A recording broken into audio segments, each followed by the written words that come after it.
Hey 49er fans, I'm Thomas Mott. Welcome into Chat Sports, and today, let's go and answer all of your guys' mailbag questions. You left a lot of questions on yesterday's video because we did not do a live Q&A. We're going to answer mailbag questions here on this video, so let's see. I got a lot of them. Steven asked, will Jerick McKinnon be our dark horse running back?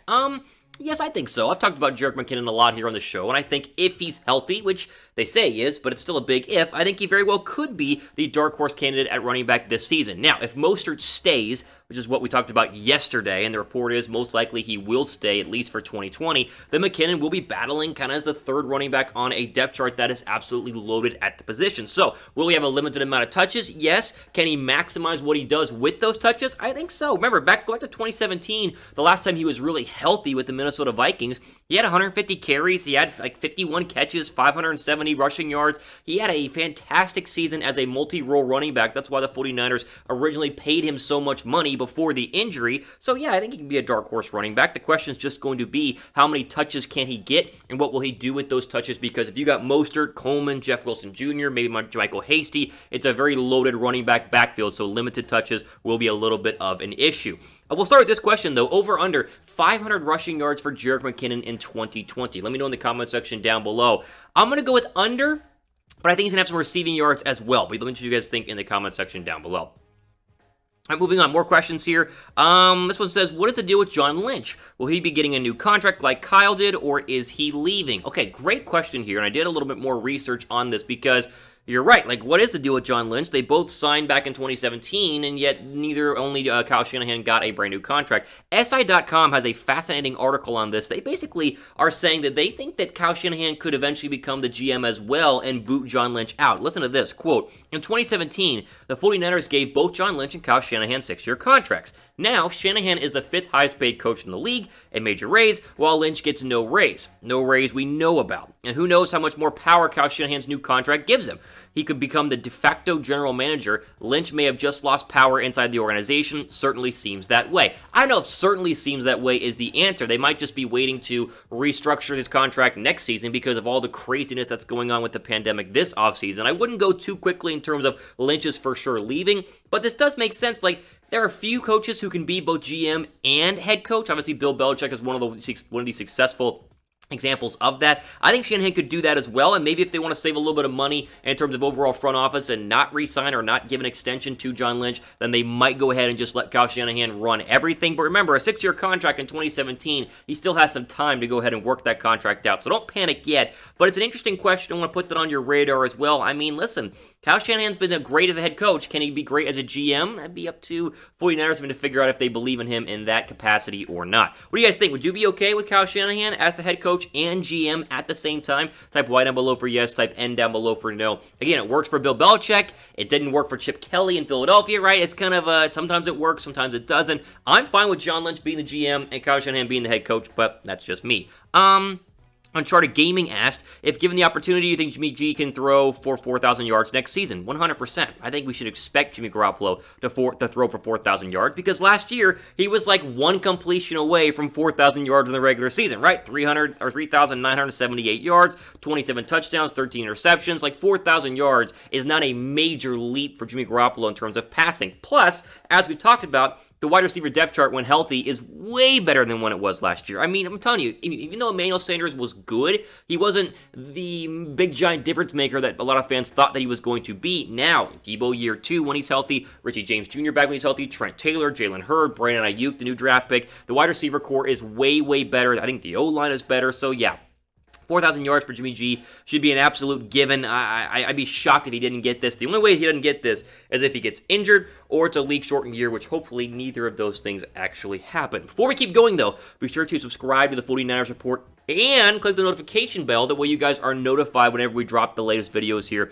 on the 49ers Report. I had a lot of people DMing me, asking me questions in terms of when the next video is going to come out. Well, if you have the notification bell clicked, you don't even have to DM me. You just wait for your phone to tell you when we drop the latest video, as many of you guys probably saw when this video was dropped. So go ahead and click that notification bell. We would greatly appreciate it. And of course, go ahead and subscribe at the same time.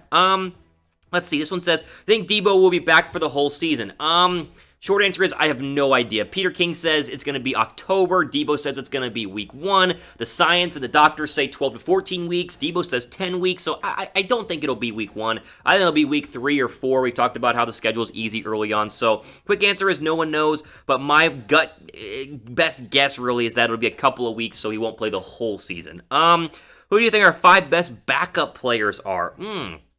I thought about this one whenever I first saw it, and I started to go ahead and go, 49ers have a lot of good backup players. So my list is pretty simple. Here are the 4 best backup players the 49ers have. Nick Mullins, obviously a very good backup quarterback. Tevin Coleman, Ahkello Witherspoon, and I put Justin Skule in there as a very good backup offensive lineman, although Compton could be an option there. I mean, they have a lot of good backup offensive linemen at the same time, but those are probably the best 4. Mullins is honestly one of the better backups really at quarterback in the entire NFL. Coleman is a backup, even though they used multiple running backs at that spot. Witherspoon, for as much as people hate him, is one of the better backup cornerbacks in the league because he has actual starting time. And Skule played well in a limited backup role last year. So those would be my 4. I almost wanted to put Quan Alexander on this list because even though he's a starting linebacker, he still is the 3rd linebacker, meaning he comes out for a majority of the nickel and dime plays. So he's technically a backup, so he would make the list. But he's technically a starter, so we can't really put him on the list overall. But I'd say those are my 4 best backups overall. Let me know what you guys think, though. Who's the best backup on the 49ers? I'm curious what you guys think. Always in the comment section. I'll reply to those comments. One says, I think Jamal Adams will be traded, and if so, to which team, and for who/what? Okay, so I've said many times that I didn't think the 49ers would be able to get Jamal Adams, and I kind of stand by that. I don't see the 49ers getting Jamal Adams, although technically today in the New York Daily News, Jamal Adams basically ripped his entire team in terms of the head coach and the front office, the GM, Joe Douglas. If he's trying so hard to get traded that it might actually happen. Here's what he said to the New York Daily News, quote, I don't feel like, this is talking about head coach Adam Gase, I don't feel like he's the right leader for the organization to reach the promised land. As a leader, what really bothers me is that he doesn't have a relationship with everybody in the building. At the end of the day, he doesn't address the team. If there's a problem in the locker room, he lets another coach address the team. If we're playing blank, when we're losing, he doesn't address the entire team as a group at halftime. He'll walk out of the locker room and let another coach handle it. That is pretty damning stuff there on the head coach Adam Gase of the New York Jets. That tells me that Jamal Adams is doing literally everything to get traded. Now, will the Jets do it? They don't have to, right? Technically, they don't have to. Will they?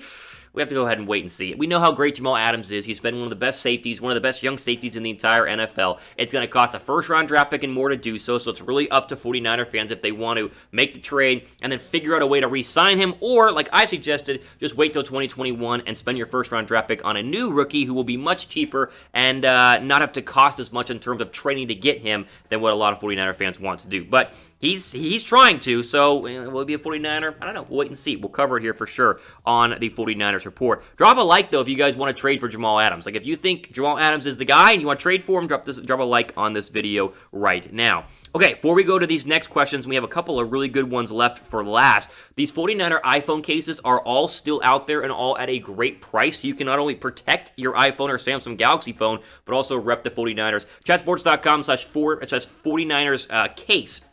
49ers case is a place to go ahead and pick up that one. The link is down below in the description box. Again, chatsports.com/49ers case. iPhone 7 through 11 on the new Samsung Galaxy stuff. It's all there. It'll most likely fit your phone. Go ahead and check out. Again, link is down below in the description box. If Grant Mostert trade next offseason, should we sign Kareem Hunt from free agency? McKinnon be last year on deal and Coleman be a free agent. Okay, basically asking if we were to trade Raheem Mostert and then lose McKinnon and then lose Coleman next year in free agency, would you trade for a running back or draft a running back? First off, I don't see all 3 of them leaving. Like, they're not going to let all 3 of them go. And even if they did, I'd draft a running back instead of trade for a running back. Drafting a running back is the way to do it. Trading for running backs, to me, is a dumb thing to do in the NFL unless you are desperate in terms of an injury or something like that, middle of the season. But just sign one. Maybe drafting one during the NFL draft is the place to go because they're cheap, they're good, and there's a ton of them. Look at the top 5 running backs of the 2021 upcoming NFL draft class. Travis Etienne, who would have been one of the better running backs this year, but stayed at Clemson. He's there. Najee Harris, the running back from Alabama. Chuba Hubbard, obviously, from Oklahoma State. He's probably the best running back in the entire country. He'll be coming out. Kenneth Gainwell out of Memphis, a name not many people know, but he's a top 5 guy. And CJ Verdell out of Oregon. Oregon has very good running backs. They always have a very good running game. He is another top 5 running back as well. So I'd much rather rather the 49ers just draft one of these guys instead of trading for one or signing some old guy. But the odds of all three of Mostert, McKinnon, and Coleman all leaving, in my opinion, are a little bit far-fetched. Brian asks, let's see, 11 or 13 wins. I said before, 13's too high. I think I have it right at about 11-5. I'll go 11 wins. That one's easy. Harold Lewis, do you think not having a preseason will benefit us or hurt us? I've said before, it hurts teams to not have a preseason. As much as players don't want to play in the preseason, you've got to be able to get some reps against other teams and hit some other teams in live practice. Live reps are huge in the National Football League. Now, if there is a team that doesn't need them, it's the 49ers because of how good they were last year. So will it hurt them? Yes. Is it going to be a major hurt versus some of the other younger teams? No, but like the young wide receivers on this team need some live action, right? I mean, practice can only be so live. Go hit another football team. That's important, and it looks like it's going to be gone this year, so I guess we'll see. Time for one more. Rohit asked, do you think Jimmy G is overhated? Not overrated, overhated. Yeah, I think so. I think overhated is a fair way to do it. Is he way overly hated? No. I mean, it's not like everybody hates Jimmy Garoppolo. It's a small group of 49er fans, but I think the national media doesn't hate him. They just don't respect him as a quarterback. The problem is, though, when you just go off of just raw stats, and honestly the eye test as well, he's right up there with some of the best guys. Just straight up touchdowns. Here's the list of guys at 29 or below. Garoppolo had 29 last year. Breeze and Cousins had 28, Tannehill had 27, and Wentz had 27. All of those quarterbacks, what do they have in common? They're all, they are all playoff quarterbacks from last year. Obviously, Kirk beat Drew Brees. Ryan Tannehill was the AFC Championship game guy. Garoppolo went to the Super Bowl, and Carson Wentz lost in the wild card round. He got knocked out, but it was against the Seattle Seahawks. So, is he overhated? Sure. Does it matter if people like or hate Jimmy Garoppolo? No, because he's going to be the quarterback of the 49ers, regardless of what you think, what I think, what ESPN thinks, Fox Sports thinks. It doesn't matter. He's going to be the quarterback. The stats have been there. The eye test has been there. He's got better weapons. I think he has a better year, which hopefully reduces the hate. But in the end, as long as Jimmy G doesn't care, which I don't think he does, I think it doesn't matter overall from a win-loss perspective. There you go. That's as many questions as I could fit into this little 13-minute video here. Hopefully you guys got your question answered. If not, we'll do plenty more questions in a later mailbag video, probably next week, so stay tuned for that. But I appreciate each and every one of you. All the time we have for today here on this 49ers video. I am your host, Thomas Mott, for the 49ers Report, signing off for the rest of your day.